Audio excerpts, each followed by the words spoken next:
Alright, so here we are all set up down in the mountains here. My buddy Ryan's camp. I'm sitting back in here. It's oaks everywhere, of course. I can hear something walking down this way, maybe. But there's a point right there, this little creek valley. And the wind's blowing directly in my face this way. The thermals, they're starting to pull up, which is great.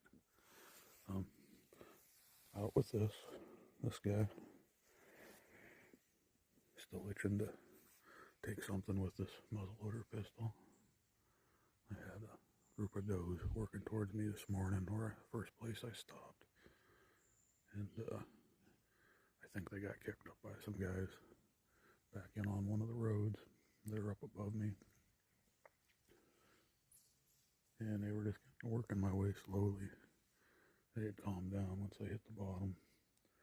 But then a shot rung out from the top, which sure didn't sound like a muzzleloader. It sounded more like a high-powered center fire.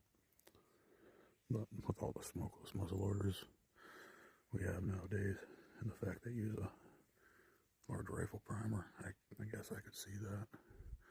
But as soon as that shot went off, they boogied. And I wasn't anywhere to try to intercept them at all.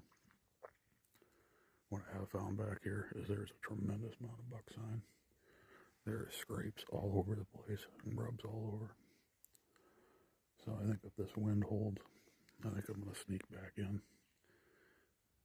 a bit ways where I started, or towards where I started. I think I'm going to get in there with the saddle. There's a group of 3 scrapes right there, and they're fresh. So I think I'm going to go sit in there this evening if this wind holds. I do have a stand, just one, that's up down here that we put up a couple of weeks ago. But unfortunately, we have south winds all this weekend, and that is the only wind I can't have for that stand.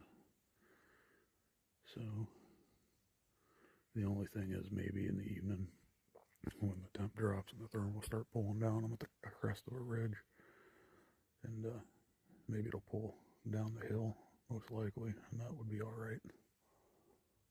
But with the sign I'm seeing in here, and the fact that I saw bears back in here last year, I think that's what I'm going to do.